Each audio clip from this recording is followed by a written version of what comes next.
Okay. So I'm Jennifer Barty. I'm the editor of the Humanist magazine. Louder. Oh, this is not working. I'm the editor of the Humanist magazine, published by the AHA. I'm here to introduce the speaker for this afternoon, Phil Zuckerman. He's a professor of sociology at Pitzer College in Claremont, California. His research interest includes secularity, atheism, apostasy, and Scandinavian culture. And many of you may know him from his book, Society Without God, What the Least Religious Nations Can Tell Us About Contentment, which was written after spending a year in Scandinavia.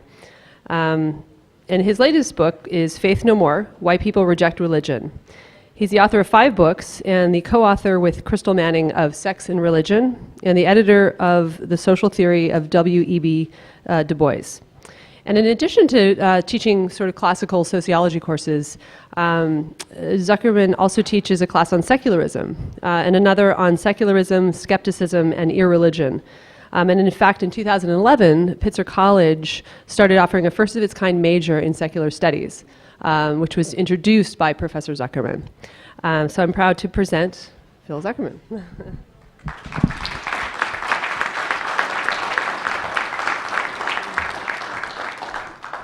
All right. Thank you. Nice to see you all. Thanks for coming out. It's a good turnout. So I'm happy. Okay. I was at a wedding of a friend in Portland, Oregon several years ago. Well, I can't walk around, so.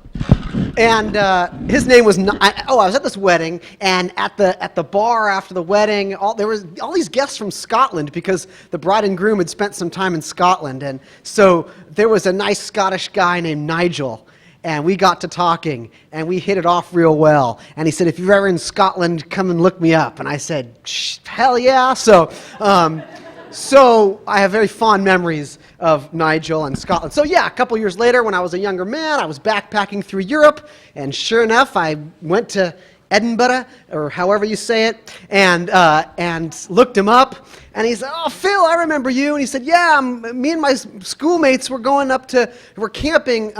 We'll be near this town called Oban. I think they make whiskey. And yes, Oban. So he said, why don't you meet us up there?" And I said, okay, sounds good. So I hitched a ride. This was when I was in my 20s, and made my way to this little town in Scotland called Oban. And there it was, and I got a hold of Nigel. I didn't want to camp out it was going to rain, so I stayed in a bed and breakfast, sorry. But I'm not that hardy. And I said, well, what are we doing? He goes, well, we're going to go out drinking tonight. I said, great. I said, well, how are we going to do this? He said, we'll meet at the church. And I said, well, the church. He goes, downtown, center of town. You can't miss it. The big church in the middle of Oban. Okay, so Oban's, middle, smallish town in Scotland. And I figured, okay. And I couldn't figure out why would we meet at the church. I mean, I'd never started off a night of drinking at the church. So my guess was, well, either this is some strange Scottish, Presbyterian ritual where you sort of beg forgiveness of your sins before you commit them, but it didn't sound right to me, or it was just we were going to be going, hopping from pub to pub, and maybe the church was centrally located and they didn't know which pub they'd start at. So I figured out it must be that.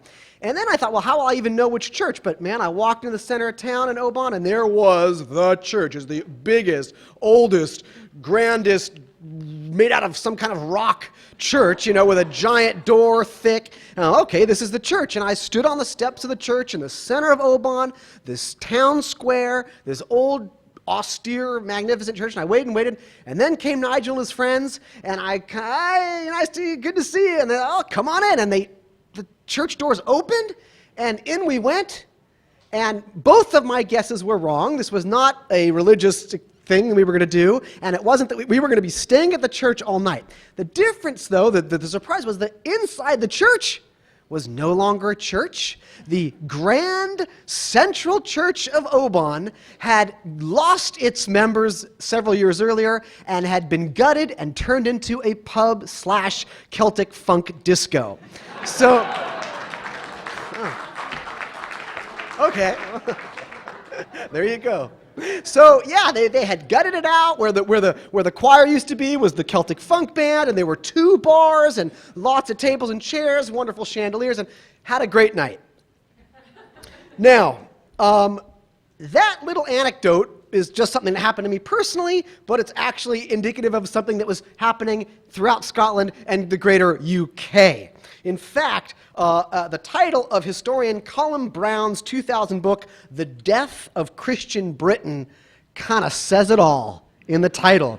As historian Brown says, quote, "A formerly religious people have entirely forsaken organized Christianity in a sudden plunge into a truly secular condition." Now let me just give you some statistics here to put what I experienced in Oban back in the 1990s, I think, into some context here. We're talking Great Britain.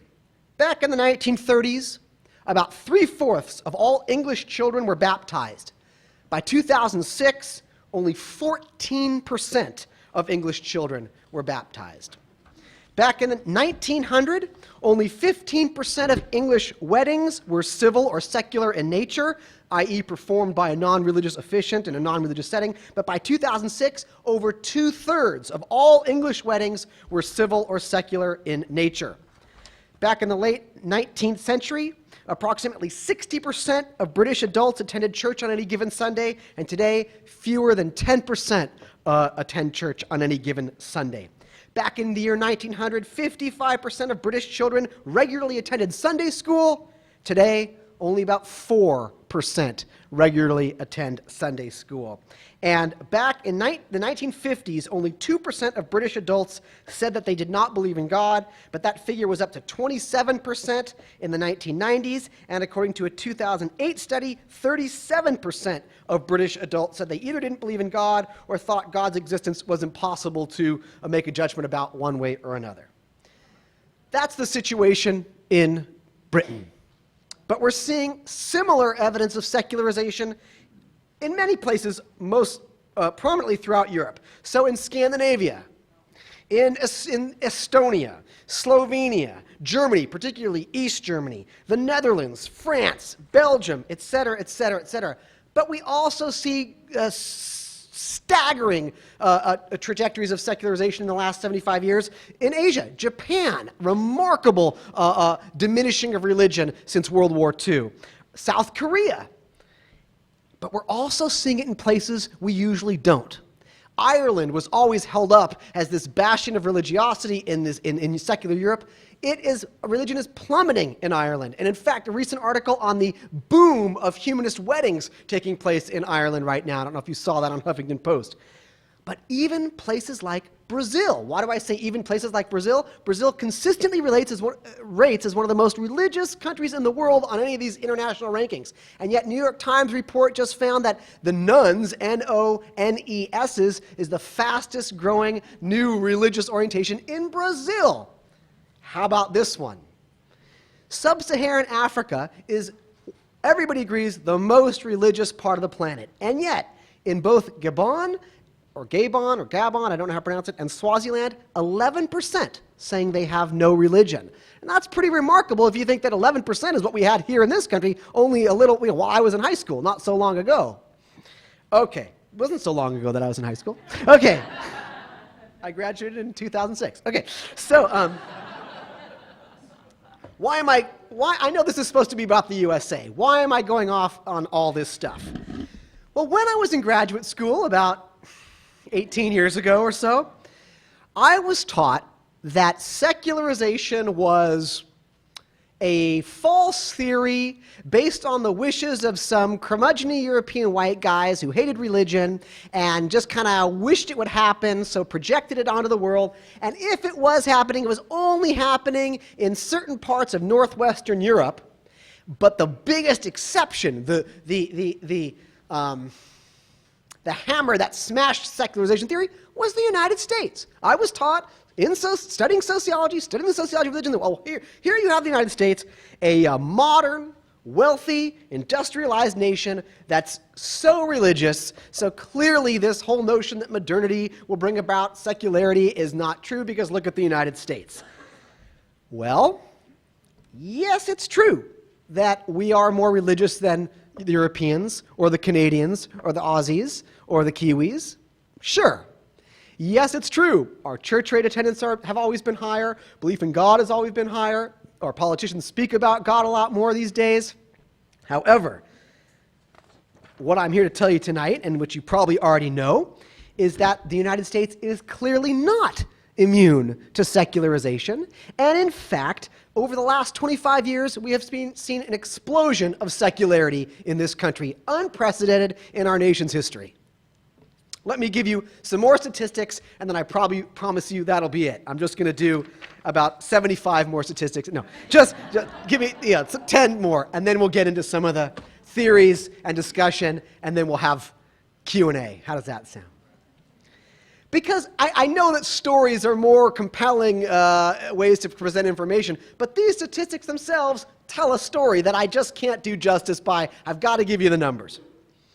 You already know some of this, but maybe some of it you don't. So let's take the nones, the N-O-N-E-S's. Back in the 1950s, when Americans were asked, what is your religion, and they were given various options, only about 3% said none, or non-religious, or I have no religion. That was up to 8% in 1990. Then it was up to 14% in 2001, and that made headline news. Then, today, we are now up to conservatively 20% and more optimistically 30%, depending on the data. So Pew's got us at 20%. That Wynn Gallup poll, which I'm not so sure how reliable it is, I'm still trying to figure it out, it has it up at 30%. This is incredibly staggering growth. Staggering growth. To go from 3% in the 50s up to 30% of Americans today saying they have no religion. This means that the number of nuns in America has increased by over 200% over the last 25 years, making it the fastest growing orientation in the country. The percentage of Americans who actually say they are religious was at around 73% in 2005. Today it's down to 60%. So it depends how you ask the question, you get different numbers and how people self-identify. Just in absolute numbers, approximately 660,000 Americans have joined the ranks of those claiming no religion every year during the last decade. And so they're now somewhere between 40 and 45 million non-religious adults in America today. And about 11% of Americans today now were not raised in a religious home at all. 11%. Now, just to give you a sense, about 12% of Americans are African American, just to give you a sense of what we're talking here. So non-religious Americans are now the second largest single religious group in the country, and they are the only religious, I don't know what else to call it, group to be growing in all 50 states. Now, I always get this whenever I give these percentages, we'll say, well, just because people say they're non-religious, that doesn't mean they're atheists, doesn't mean they're agnostics, it just may mean they don't want to identify. Absolutely true, you bet. But thanks to the American Religious Identification Survey, under the leadership of Barry Cosman and Ariella Kazar, we have some data that goes into the nun population and asks them. Pew's got some of this too. So what I've been able to find is that among those who say they have no religion in America today, about half are atheist or agnostic in orientation. Why do I say in orientation? Because we find in survey after survey after survey, if people are asked, are you an atheist? They mostly will say no. But the same survey can ask, do you believe in God? And they'll tick the no box. It's not so hard to understand. I mean, so people don't like to self-label as atheists, even though they might be. And so also what gets tricky is you can ask people, do you believe in God? And you can give them options. And one option might be atheist, another might be agnostic, another might be such and such. And there's always one that says, don't know, not sure. So if someone ticks that, are they an agnostic? If they didn't, so we have these methodological problems here. But so when we tally this all up, about half of the people that say they have no religion are atheistic or agnostic in orientation. About a quarter say they believe in a higher power, while only 20% say they believe in a personal God. So as we see these percentages of people saying they're non-religious, yes, it's true they're not all atheist or agnostic, yet those percentages are increasing and growing as well. And so we can guesstimate that somewhere between 10 and 21%, depending on the poll of Americans, are now atheistic or agnostic in orientation, which is the highest rates of non-belief in the history of the United States. Now, this is really interesting. Among younger Americans, it's even more staggering. And I'm happy to see some of you under 60 in the audience. Okay, so you better be at karaoke tonight. Okay, you know who where are you? Okay, anyway, so listen to this. Of Americans under 30, so between 18 and 30, because we're not allowed to survey people under 18, so between 18 and 30, 32%, a third, say they have no religion or they are non-religious. Now, this is a huge change because back in the 1980s, when I was listening to XTC, where are you, David? Yes, thank you. Back in the 1980s, there were twice as many 20-somethings, people in their 20s, identifying as evangelical as there were non-religious. So in the 1980s, when 20-somethings were asked, you had twice as many 20-somethings say they were evangelical Christians compared to the nuns. Today, it has completely flip-flopped, so we see just the opposite ratio. There are now, among 20-somethings, twice as many nuns as there are evangelical Christians. Sorry. I'm trying to be unbiased here. I'm just trying to give you an objective sociological account here. I have no value stake here. And so I'm just, sorry. That's for my colleagues at Pitzer College who think that secular studies is just about promoting an agenda. Anyway, it's not. Okay. Finally, and I think this is perhaps one of the most important, because a lot of people will say, okay, maybe people say they're not religious, but that doesn't mean they're not interested in religion, and they may be looking, maybe they're looking for they're seekers. Oh, really? How about this? Great survey from Pew.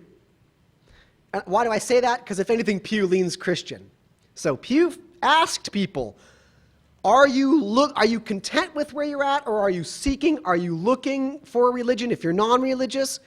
Of Americans who said that they had no religion, nearly 90% said they had no interest in looking for a religion that might be right for them.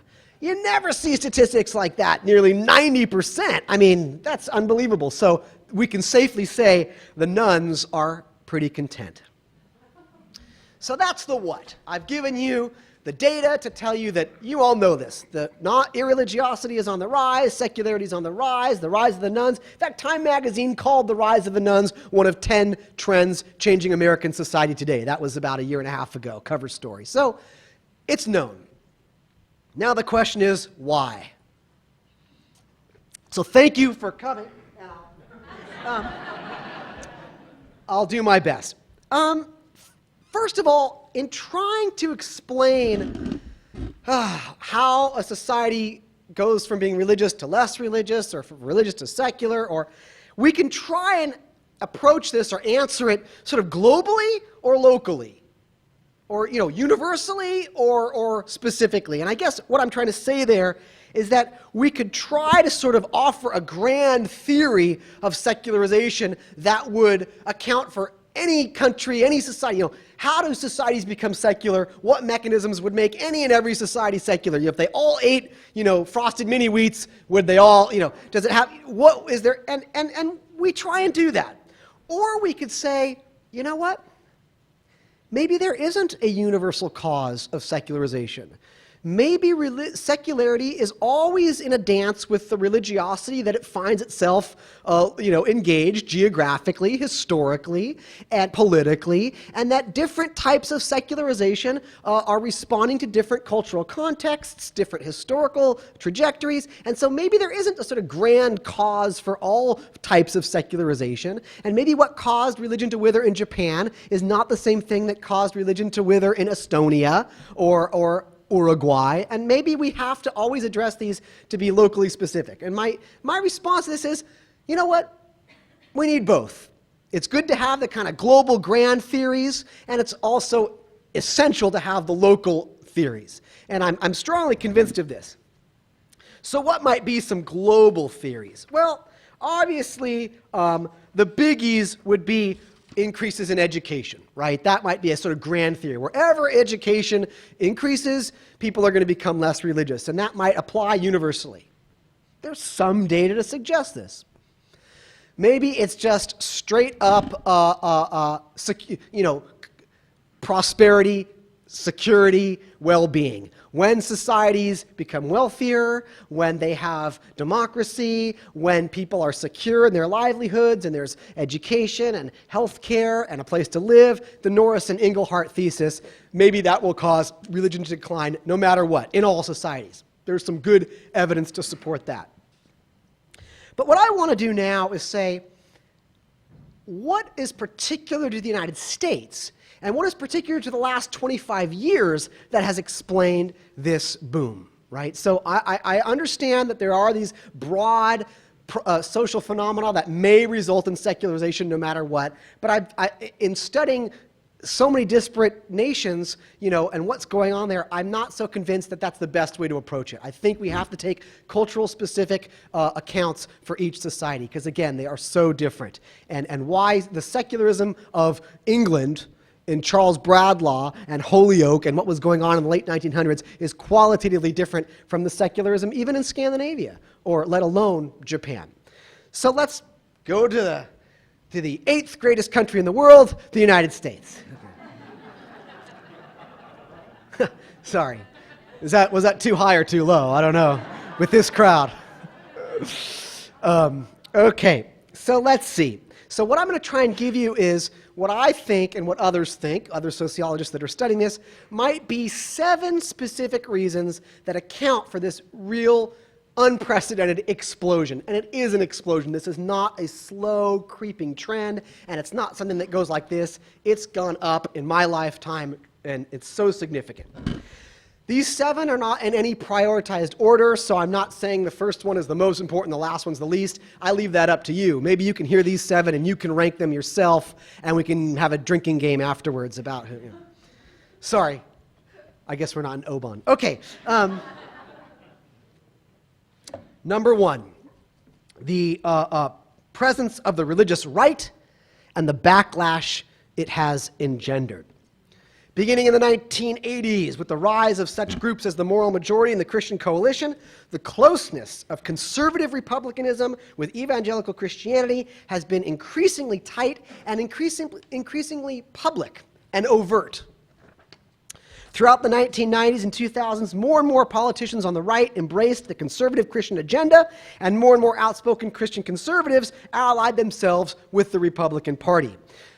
You know the examples from Michelle Bachmann to Ann Coulter, from Mike Huckabee to Pat Robertson, from Rick Santorum to James Dobson, et cetera, et cetera, et cetera.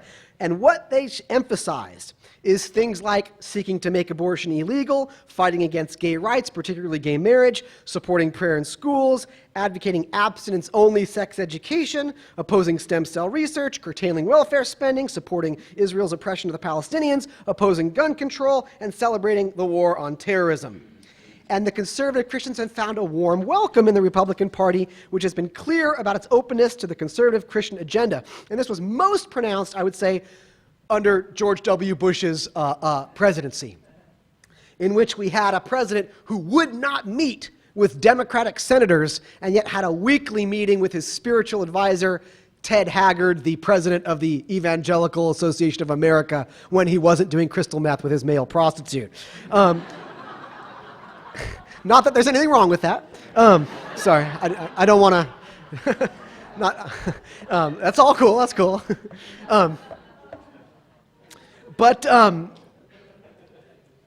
And in fact, there's a great passage in David Niosi's book, Non-Believer Nation, where he talks about how that particularly galvanized him. I don't know if David's here, but I love that, how he articulates that. But the thing is, what this has done is alienated a lot of Americans from Christianity who were left-leaning or moderate politically, right? And sociologists Houghton Fisher up in Berkeley have published a lot of data, compelling data on this, suggesting that really a large chunk of the rise of the nones has to do with a lot of religious Americans or moderate religious Americans uncomfortable with this wedding of right-wingism and Christianity, and so those who were politically moderate or politically left-leaning found themselves at odds with this conservative agenda and felt like, I don't want to be associated with that. So as sociologist Mark Chaves puts it, did I get that? Thank you. Quote, after 1990, more people thought that saying you were religious was tantamount to saying you were a conservative Republican. So people who are not Republicans now are more likely to say they have no religion. Number 2, the devastation of and reaction against the Catholic Church's pedophile priest scandal. And thank you for that talk this morning where we saw Ratzinger up there, who was, you know, the head pimp of it all. Okay, no, sorry. Okay, for decades, as you all know, the higher-ups in the Catholic Church were reassigning known sexual predators to remote parishes rather than having them arrested and prosecuted. And you all know the extent, but it's hard to over-exaggerate. Over 6,000 priests have now been credibly implicated in some form of sex abuse. 500 have been jailed, and more victims have been made themselves known than one can imagine. In fact, they're still emerging. The abuse is still emerging. The cover-up is still in the newspapers. A new release of more and more documents.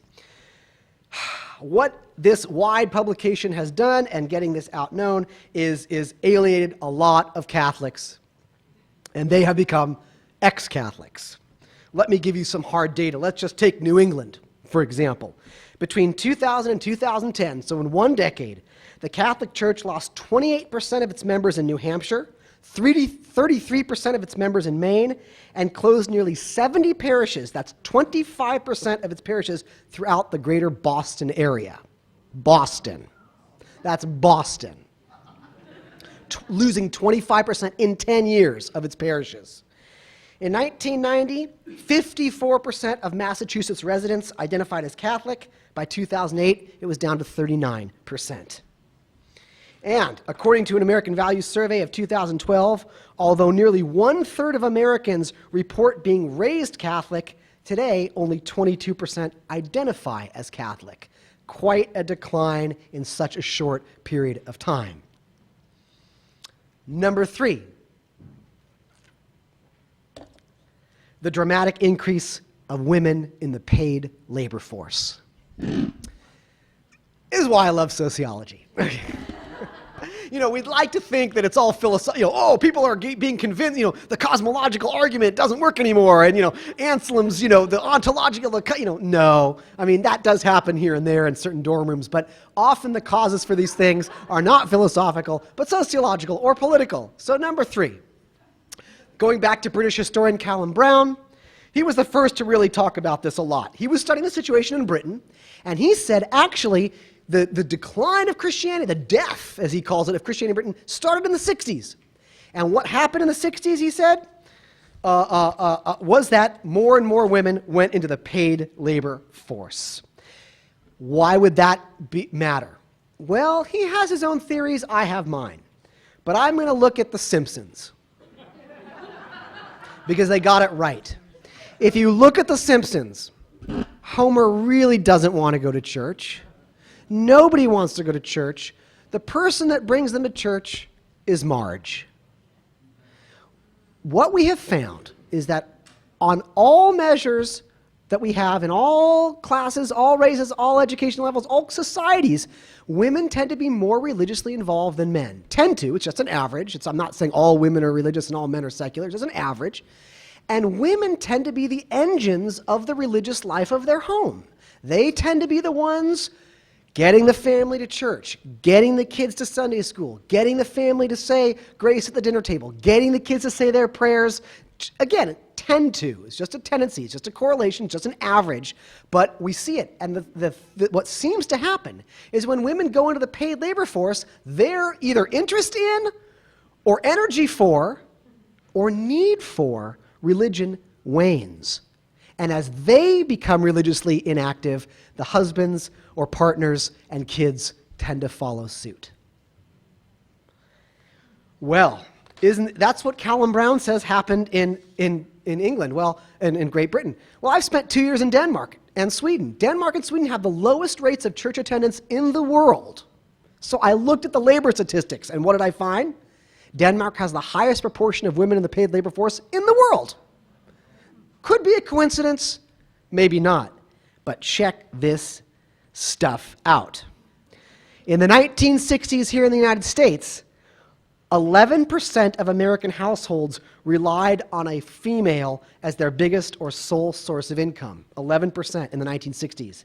Today, more than 40% of American families have a female as their primary breadwinner. That's a huge change. And that, in fact, may be underlying a lot of this secularization. Women either don't have the time or the interest or the inclination. And let's face it, if you're earning money, you have a bit more agency in your life. And that may be sapping some of the psychological or existential need for religion. Number 4. How am I doing on time? I don't even know. I'm having so much fun. Am I okay? Well, just someone shout when I need to shut up. Okay. Number 4, the greater embracing of homosexual rights. Since the days of Stonewall and Harvey Milk, more and more Americans have come to accept homosexuality as a normal, legitimate form of love and partnership. And we see that those Americans who continue to malign homosexuality as sinful, immoral, etc., do so exclusively from a religious vantage point. There is no organized secular opposition to gay rights or gay marriage at all. And the fact is today that Americans between the ages of 18 and 30 are the generation most accepting of homosexuality and gay rights in the history of the United States, and they're also the least religious chunk of America in the history of the United States. Again, could be spurious, could be causally linked. I think in my research for Faith No More, Why People Reject Religion, I heard this a lot from my informants. The gay rights issue came up again and again and again. Number 5,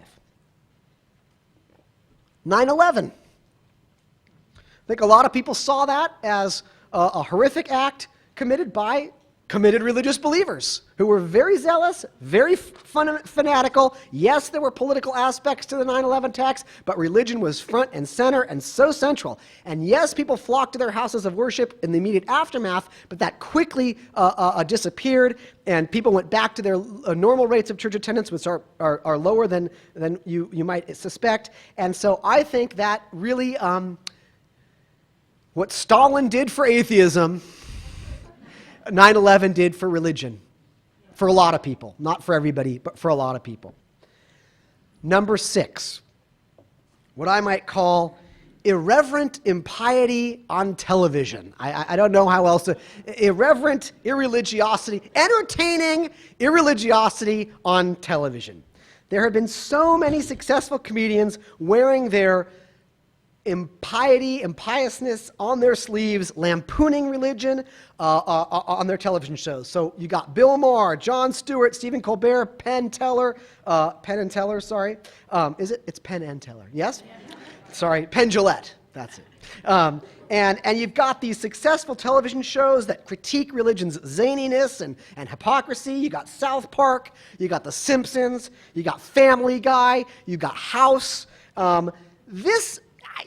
I'm no media studies person, but this has to be having a ripple effect. I mean, these are such popular shows by younger Americans. Everybody watches these shows, and the ongoing mockery of religion and criticizing religion, I think, it's having some kind of cultural impact. And number 7, the internet. Well, that's the answer for everything these days, but the internet, I think, is having a secularizing effect, and I think this is happening on various levels. I'll give you 3. Number 1, first off, people can look up their own religion on the web and suddenly, even unwittingly, be bombarded with critiques, debunking. I mean, you may be wanting to look up you may be a believer, and you just want to look up, well, what was it that Augustine said or whatever, and you will suddenly get, something will come up that's very critical of your faith. So whether you're a Mormon or a Scientologist or a Catholic or a Jew, you will see a lot of criticisms that you otherwise might have been able to more easily avoid if you just didn't go to that section of the magazine stand or whatnot. It's hard to avoid on the internet today. And we see this happening a lot. For instance, Linda Lascola, maybe some of you know of her. She's working with Daniel Dennett on the Clergy Project, looking at employed clergy who actually have lost their faith but are still have their flocks and are struggling with that. In her in-depth interviews, she shared with me, we found that a lot of them actually hadn't done a lot of research since their days in seminary, but were using the web to refresh, to go back, and what was it that, so Jerome said, and they're starting to read some more and get into stuff, and they say it was just spending time on the internet that got the doubts to emerge and deepen and finally shatter their faith. Another fascinating study by a sociologist named Hella Winston, she studied Satmar Hasidic Jews. Now, the Satmar Hasidic Jews are very closed. They're not the Lubavitchers that are out and about handing out menorahs or whatever. These Satmars are very insular. They reject the outside world. She was able to study them and found that they were these kids of all ages were going on the internet, even though it's not allowed, and it was creating a high degree of tension for some of these people, and some of them were actually leaving, and they cited the internet as their sort of first opening up to the outside world. Secondly, the internet allows people who might be privately harboring doubts about their religion to immediately connect with others. So 15, 20, 30 years ago, if you were in South Dakota, or you were in Alabama, or you were in Arkansas, or you were in Orange County, and you were in and you were in a religious family, in a religious home, and you had questions, you had doubts, you were alone, truly. Now, in 5 seconds, you are connected. You are connected, and you can find people across the world or in your own neighborhood, and you can meet, and you can create, and you can bond, and it can strengthen your doubts, it can strengthen your confidence, it can educate you, et cetera, et cetera. Thirdly, and I think this is maybe more subtle, but I think maybe more profound, there may be just something about the web itself, what it can do, what it provides, how it functions, and how it interfaces with us and our minds and our desires and our lives that may be having a secularizing effect. It may be supplying something psychological, or feeding something neurological, or establishing something cultural via its individual computer screen nexus, something dynamic that is edging out religion, replacing religion, or weakening religion. The entertainment available on the internet, the barrage of imagery, the simultaneity, the mental stimulation, the looking and clicking, the hunting and finding, the time wasting, the consumerism, the constant social networking, the virtual communication, all of this may be undermining religion's hold on human culture. Those are the consequences, and now I will try to offer the shape of things to come. I'm going to have to pray a little bit, though. Okay. Yeah. I'm going to look into my crystal ball. If I had to make some predictions about what all this means, first of all, I don't think it's irreversible. I mean, this trend of secularization, I do not in any way see as inevitable or unstoppable. Who knows? There's always another Joseph Smith waiting in the wings. As global warming gets worse, people may turn to religion. I mean, I make no prophecy I don't think, this is going to happen. This is humanity's destiny is to eventually grow up and become secular. I don't know. All I know is in the last 30 years, secularity has been rising with no sign of slowing. It may, but if it's not, so if it continues in the direction that it's going, what might this mean? Well, I'm going to try to give you the good and what I think maybe is the not so good, and then I'll open it up if we have time for questions. The good. I predict an increase in the status, rights, and power of women.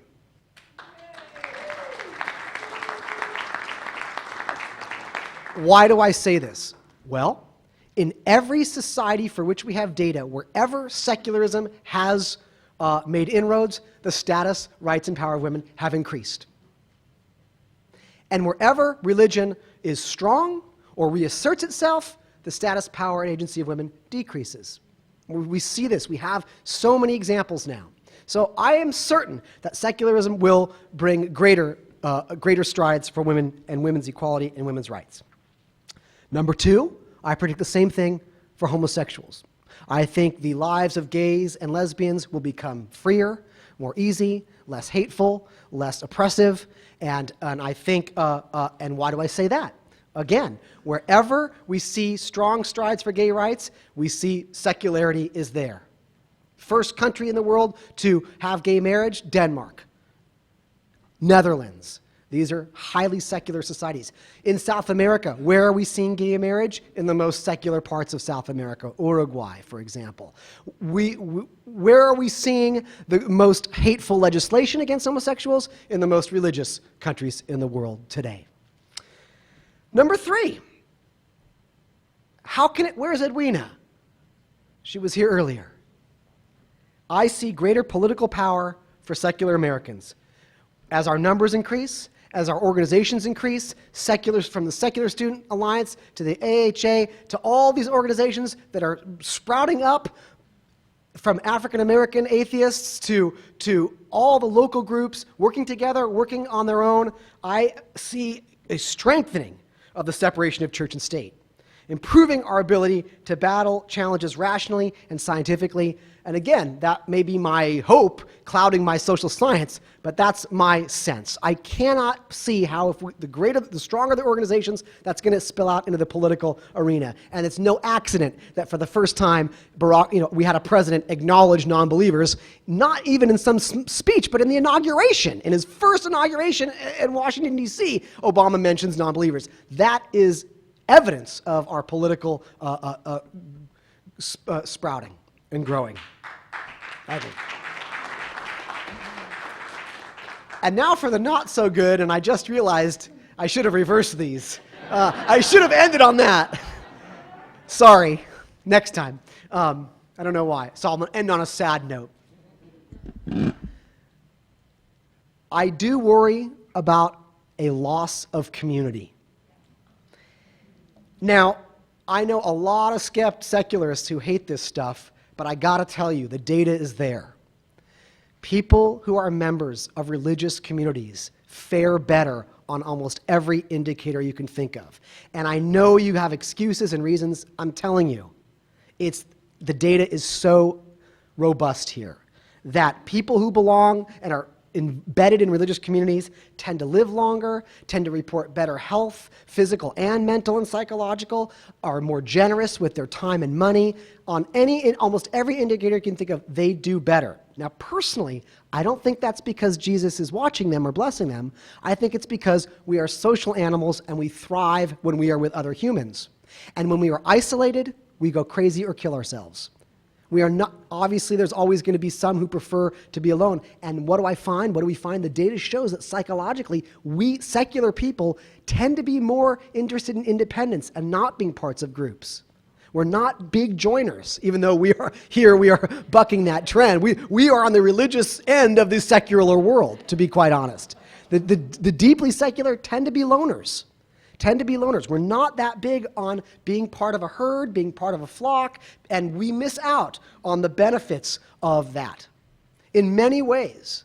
And I don't want to go off on that too much, but we need to figure out how we're going to meet those needs. And I got to tell you, if there's anything that I miss about it, is that intergeneration interacting, where you have older people and people in the middle and kids, and they interact with each other in ways they never do. And it's great to see Camp Quest. I sent my daughter last year, and it's great to see that there was daycare and childcare here and activities for the kids, but we've got to get the kids and families involved in humanist life, or I worry about what this increase in secularity may mean. It may mean a loss of social capital and all that portends. And number 2, and I guess these things are related, but what of rituals, traditions, and heritage? It's hard to imagine life without them. I mean, it's possible. My wife's one of them. She's got no time for any of those. She's more secular than I am. But there is something about the ritual that marks passages in life, that marks the important stepping stones in life, that marks birth and maturity and puberty and marriage and death and changes. And those rituals are, for some, central to human culture. Certainly every anthropologist will tell you that. So what are we going to do with that? What are we going to do with that? Now you can say, we'll make up our own. We'll make up new ones. That doesn't necessarily work because you don't have the connection between descendants and ancestors. Sure, we could make up a ritual, but we don't have memories of that. It's not something our grandparents did and great-grandparents did, and our kids may not do it. We don't have that. I have a friend who his messiah is Bruce Springsteen. And he's been to over 50 Bruce Springsteen concerts. He says they are spiritually uplifting. They are his religion. He sings Bruce Springsteen songs to his children at night. He takes his kids to Bruce Springsteen concerts. He has imparted this to his kids. But one day Bruce is going to die. And his children will not be able to replicate that. Sorry. It's just not going to happen. So there's something about the heritage that comes with religion that is really hard to replace. And there's something about the traditions and the rituals. And the whole point of tradition is you're doing something that your previous generations did and future generations will do. And that's a very powerful feeling. And I think secular people underestimate how powerful that can be, to know you are in a chain of memory that went before you and will continue after you. How are we gonna keep that, and what are we gonna do on that front?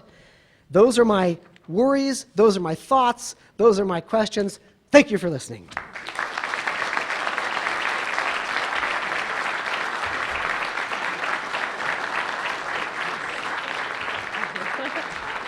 Unfortunately, we don't have time for questions know if we because have time we've for- got a 6 o'clock event that people need to get to, and unfortunately. I'm so sorry I went too long. But he's going to do a book signing. I'll be right out in the so lobby, you can yeah. take it out into the hallway. Thank you.